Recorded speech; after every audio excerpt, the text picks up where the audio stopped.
Thank you very much. I am very glad to take part in this webinar, which represents the first joint initiative for Italy and the ASEAN Center for Sustainable Development Studies and Dialogue. In this regard, let me first of all thank the Italian Ambassador Galanti and the ASEAN Center for Sustainable Development Studies and Dialogue Executive Director, Associate Professor Dr. Vichita Rachlan for their commitment. I also welcome the presence of Director General for ASEAN Affairs, Ms.Usana Beranada. You know, Thailand is a key actor in the area for us. We really appreciate your country's commitment in favor of sustainability and circular economy, as well as Thailand's role as coordinator on sustainability within ASEAN. Let me also welcome the private sector and the students from Thailand and ASEAN countries following us in person or online. As ASEAN development partner since 2020, Italy keeps working on the reinforcement on relations with ASEAN, the most successful example of regional integration in the Indo-Pacific. The region hosts the world's largest and fastest growing economies, and a vast share of global trade passes through its water. At the same time, some worrying developments are emerging. Increased tensions on trade and supply chains, as well as intense competition on political and security fronts. ASEAN holds a key role in granting peace, promoting pluralism, tolerance, prosperity. Italy is committed to contributing to the prosperity, sustainable development and stability of the region within the framework of the EU strategy for cooperation in the Indo-Pacific. Italy also released its own national document last February to help implement the EU strategy, and we are focusing exactly on green transition, sustainable and inclusive prosperity, security, digital innovation and connectivity in all its different dimensions. The ongoing cooperation with ASEAN in the fields of sustainable fishing, agriculture, green transition is in line with the UN Agenda 2030, and in particular with our engagement to achieve the UN Sustainable Development Goals, including the Sustainable Development Goal number 12 on sustainable consumption and production, which is at the core of this seminar. In this regard, Italy is open to take into consideration new collaboration with ASEAN in the field of sustainability, inclusive prosperity, and food security. Today's initiative, from my point of view, can pave the way for a more structured cooperation with the ASEAN Center for Sustainable Development Studies and Dialogue. We are ready to share best practice from our recent experience as COP26 co-partner and G20 president. As you well know, another ASEAN country, Indonesia, has the G20 presidency this year.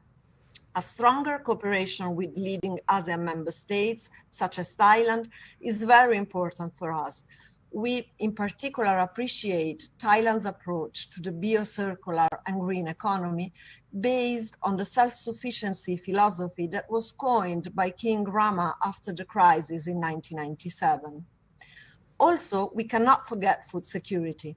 Italy supports all the initiatives aimed at fostering a new culture of food, including the full awareness of the negative effects of food loss and waste on key assets, such as water and energy, in line with target number 3 of Sustainable Development Goals number 12, to halve per capita global food waste. Our municipalities are strongly committed to the legacy of the World Expo Milan 2015 is a global reaching initiative. The Milan Urban Food Policy Pact, an international agreement among cities from all over the world, is committed to develop sustainable food system.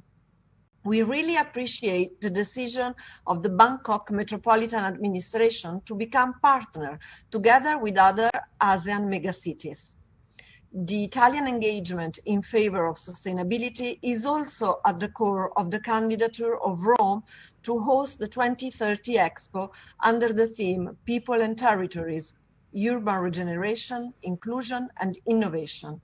We aim at focusing on regeneration and the key role of cities for the green and digital transitions in line with the UN Agenda 2030. I cannot conclude my speech without remembering the Italian private sector engagement in fostering sustainable consumption and production. I welcome the presence today of some private companies, such as Miomojo and Orange Fiber, that will discuss their innovative approach to sustainable production. While on the consumer side, we will also hear from the last-minute market about the engagement of the social enterprises. That said, I wish every success to this initiative, and I strongly invite you all to take this opportunity to intensify contacts as they may be very useful for both sides. Thank you very much. สวัสดีค่ะ Excellencies, distinguished participants, ladies and gentlemen, I'm pleased to welcome you all to the Forum on Sustainable Production and Consumption, Best Practices and Ideas from Italy and ASEAN. Thank you for joining us. I would like to also thank our co-host, the Embassy of Italy in Bangkok, the ASEAN Center for Sustainable Development Studies and Dialogue, and the CAMU for bringing together participants from various sectors across ASEAN member states. This meeting can serve as an incubator of ideas for our transition towards a more sustainable patterns of production and consumption. Ladies and gentlemen, our economic growth to date has been largely attained by the pursuit of wealth and maximization of profit at the expense of our environment. The damaging impacts of global warming and climate change have been telling and exposed our unsustainable ways of life. We have seen global efforts to manage our resources and waste more effectively, but the process has been slow. However, the emergence of the COVID-19 pandemic have beyond imagination changed the way we live and do things, causing major disruptions in essential supply chains. The silver lining being that the pandemic has crucially served as a wake-up call for the international community to redefine our economic growth and redesign the current unsustainable ways of life to be more balanced, eco-conscious, and resilience against future challenges. As ASEAN tackles the socio-economic impact of the pandemic, sustainability and sustainable development must continue to be our strategic priority throughout our responses. This has been reflected in the ASEAN Comprehensive Recovery Framework, which underpins ASEAN's recovery from COVID-19. The framework embraces ASEAN's efforts in advancing sustainable development cooperation through promoting complementarities between the ASEAN Community Vision 2025 and the UN 2030 Agenda for Sustainable Development, or the so-called Complementarities Initiative. The aim is to develop linkages between relevant regional and global initiatives and frameworks to ensure an inclusive development where no one is left behind.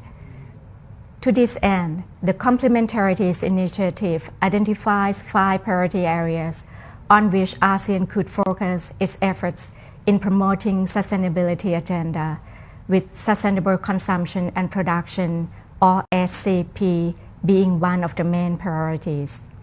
This is crucial as ASEAN is considered an important global hub of manufacturing and one of the fastest growing consumer markets. It is regrettable, however, to learn that the region has regressed in its undertaking to promote SDG Goal 12 on responsible consumption and production, which was adversely affected by the increased material footprint and material consumption, as indicated in the UN's Asia-Pacific SDGs Progress Report 2022. Now, more than ever, is the time for our collective efforts to preserve the region's remarkable biodiversity and improve the quality of life of our people. We must seriously address and change our consumption behavior and the way business is conducted. I believe the forum today is very timely and very beneficial for ASEAN, as it opens the door for multi-sectoral stakeholder engagement, stimulates exchanges of ideas and experiences, and promotes collaboration to accelerate the achievement of SDG 12. On Thailand's part, we are already taking action through applying the bio-circular green economy model as a way forward to enhance values, reduce waste, and promote responsible consumption and business practices, which can be an alternative development strategy for the post-COVID recovery and sustainable future growth. As the BCG concept neatly aligns with the targets of SDG 12, I encourage participants to also consider how to promote synergies with the BCG model, including through sharing of best practices and knowledge on employment of green and innovative technology. Excellencies, distinguished participants, in closing, I would like to once again thank Italy as a valuable development partner for ASEAN for her contribution to this forum. It is encouraging to see this partnership grows increasingly in strength. Italy has been at the forefront of developing an efficient green economy in Europe, and we look forward to hearing Italy's experiences in transitioning towards eco-friendly implementations, especially in its manufacturing industries. With these remarks, I wish this forum every success in raising awareness and advancing sustainable consumption and production practices, as well as contributing to the realization of the SDGs, a robust recovery, and a more sustainable future for all. I thank you. ขอบคุณค่ะ